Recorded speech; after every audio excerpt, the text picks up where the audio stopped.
Hello, everybody, and welcome to the NBA Trade Zone podcast, where we talk all things NBA trades, past, present, future. Hi, guys. My name is Daniel. And I am Sebastian, and today we are going to be finishing up our series of our NBA season preview. NBA season starts tomorrow, and Yay! We are going to be finishing up right on time. So we're both very excited for the upcoming season. I can't wait to watch some games. Ordering League Pass probably today, so that's the update here. Looking forward to this Los Angeles Lakers season and watching LeBron James go off on every team.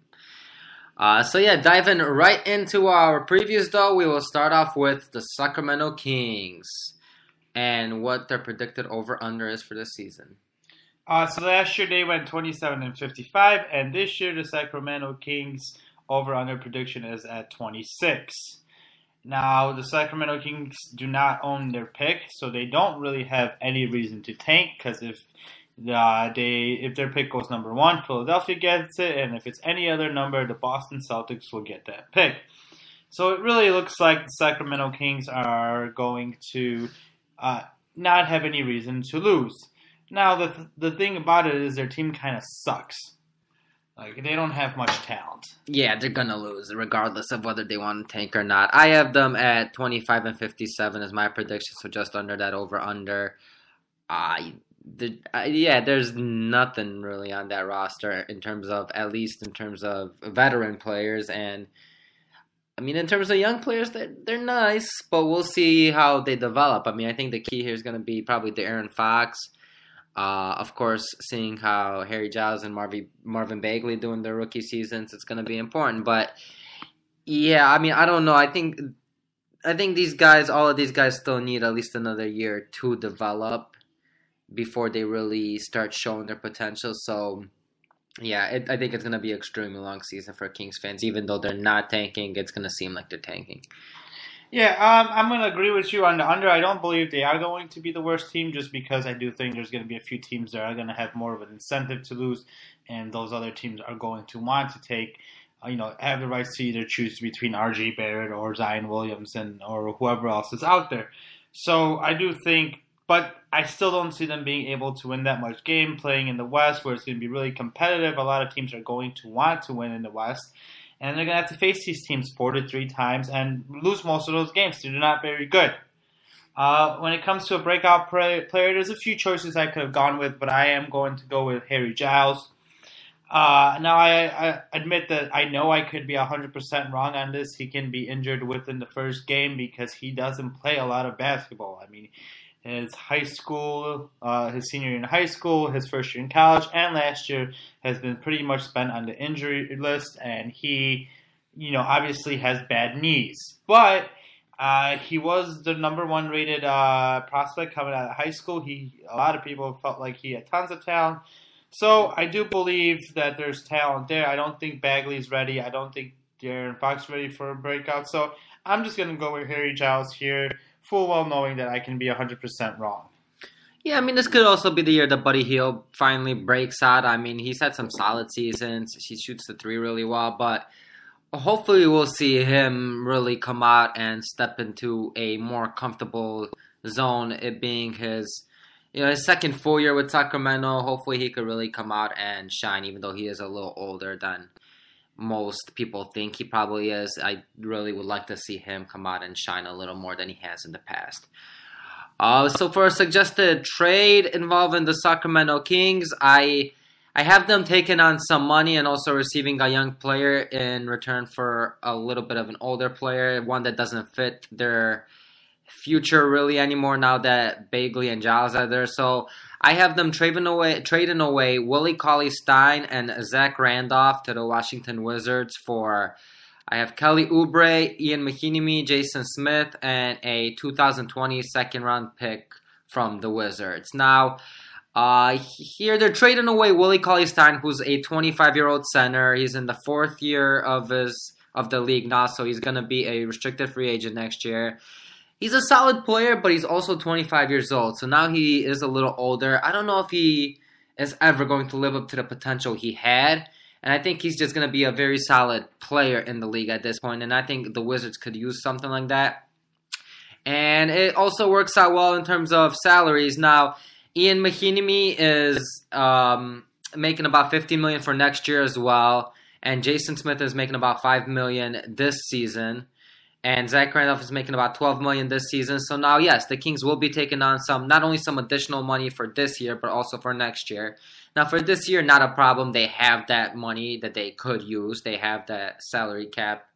They have about $9 million in salary cap open, so they could use it, and they could fill it by here. They're receiving a second-round pick plus the best player probably in the deal, and Kelly Oubre.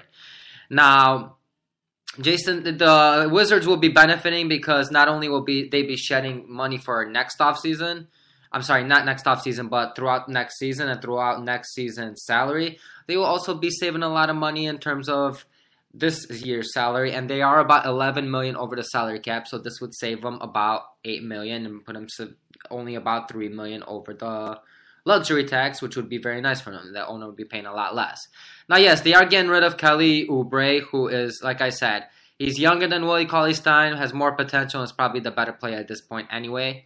So, yeah, they would be losing something. However, with Otto Porter and Bradley Beal there's not as much minutes as he'd probably like to have. Plus, they're also going to have to pay him this offseason, and I think he will demand more than Willie Cauley-Stein will demand, and I don't think the Washington Wizards are in a position to pay him that money. Yeah, I mean, I don't know why the Wizards would. I mean, you're not getting anything really worth it here in return with Willie Cauley-Stein. A lot of flat cap flexible, a lot of luxury tax savings. Let's put it that way. Yeah, a lot but of money I mean, saved.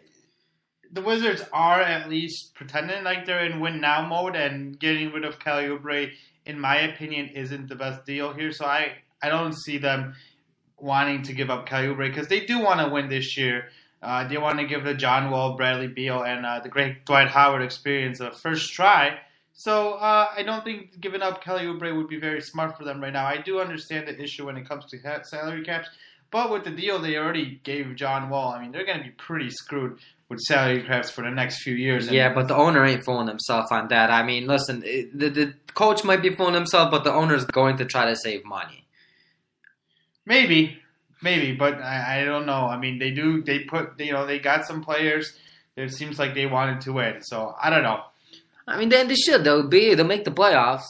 We'll see what happens after. All right, let's move on to the Phoenix Suns because that's enough time given to the Sacramento Kings. Phoenix Suns record last year was 21-61. This year, Vegas has them projected at 29 wins. I'd bet the under here just because I don't think that they have a lot of they have a lot of young talent, and one day they might become a pretty good team. Sorry, but for now, I do not think they're ready. I think again, there's a lot of good teams in the West that the Phoenix Suns are going to have to play, and I don't think they're going to do so well against the West. So I would bet the under here.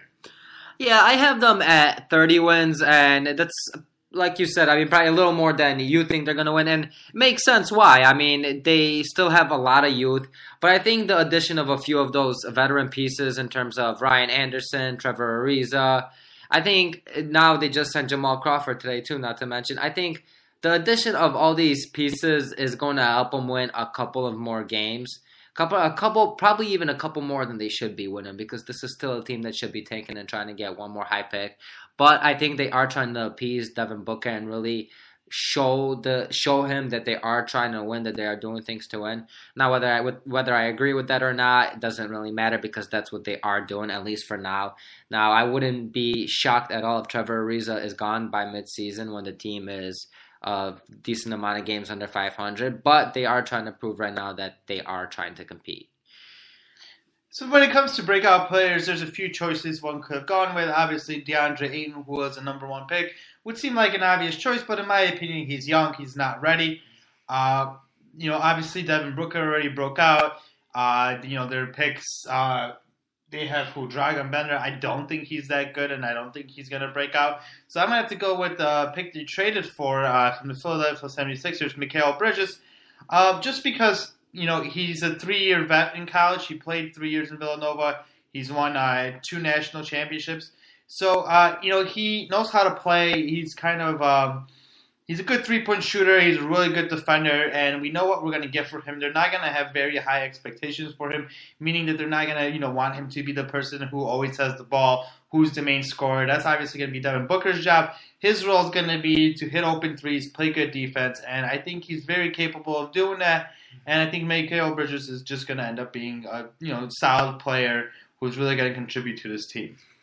Yeah, I think in this situation, I'd have my money more on Josh Jackson just because of the fact that he will be playing more and there might not be enough playing time for Mikal Bridges quite yet as well. But, yeah, I think Bridges has really struggled in the preseason, and I don't know, with 1 year under his belt and Josh Jackson, I think he might be the one who breaks out this year and comes out and plays up. It might not live up to his full potential yet, but really shows a lot of improvement from last season. Yeah, I worry with Josh Jackson just because of his shooting is so bad, and he hasn't really shown us anything in preseason that he's improved it. So that's what makes me worry.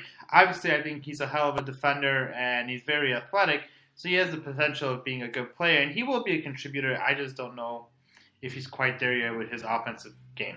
Yeah, well, they need something out of those two and Bender. I mean, with those three guys, I mean, yes, they do have the two what seem to be future All-Stars, perennial All-Stars, and Devin Booker and DeAndre Ayton, but they really do need those three players to come out and really develop, especially with Bridges and Josh Jackson into two defensive stoppers, and the stretch four and Brender would be beautiful. But, I mean, if two of those three players develop nicely, then yes, they're going to be a great team one day. But if one or none of those players develop, they might be in trouble, even with the two perennial All-Stars.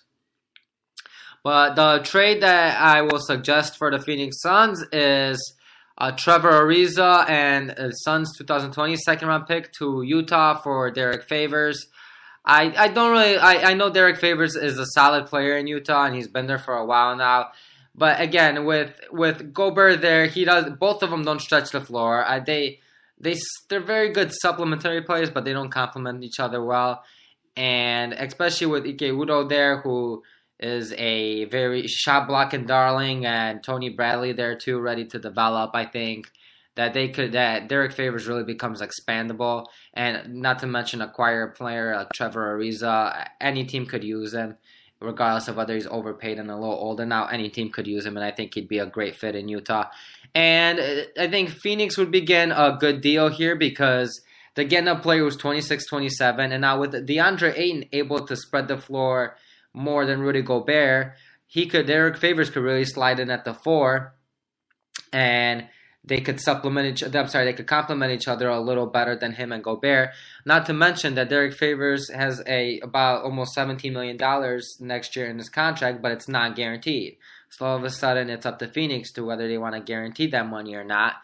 And that's not the same case with Trevor Ariza. Trevor Ariza could easily bolt as he is an unrestricted free agent next year. So I think that would provide some flexibility for Phoenix to do if they strike out on any other big free agents. Yeah, I mean, so when I look, obviously I agree with you with the fit when it comes to Rudy and Derek. It doesn't seem to be working. It's not a great fit right now. I do worry about just looking at Utah's roster to see that they don't actually have a lot of depth at that position besides Rudy Gobert, so you'd kind of be taking a risk there. You had Ike Udoh, who played last year, but he wasn't very productive. 2.5 points per game, 2.5 rebounds. Check out the blocks and steals, though, only 12 minutes a game. Yeah, 1.2. Yeah, okay, so yeah, he did show some defensive potential in 13 minutes. Yeah, that's true. So maybe it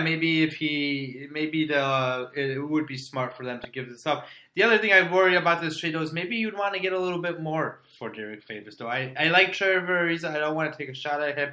But, he's only under contract for one more year. And he's getting older in age. Obviously, he played well, and he's a really good role player and a good defender, so I don't want to poo-poo him too much. But I would want, if I'm going to trade Derek Favors, maybe, because who's on a pretty fair contract, I do want to maybe get someone else. Yeah, and that's why I made sure that it'd be a high second-round pick when suggesting this deal. I mean, maybe I should go in with their 2019 second-round pick, just as that will probably be a little higher than their 2020 second-round pick. So, yeah, I see where you're coming from with that. I don't think Derek Favors will nab them a first-round pick just because teams are so reluctant to give up first-round picks. I mean, No one. I mean, the Grizzlies weren't able to nab a first round pick for Tyreek Evans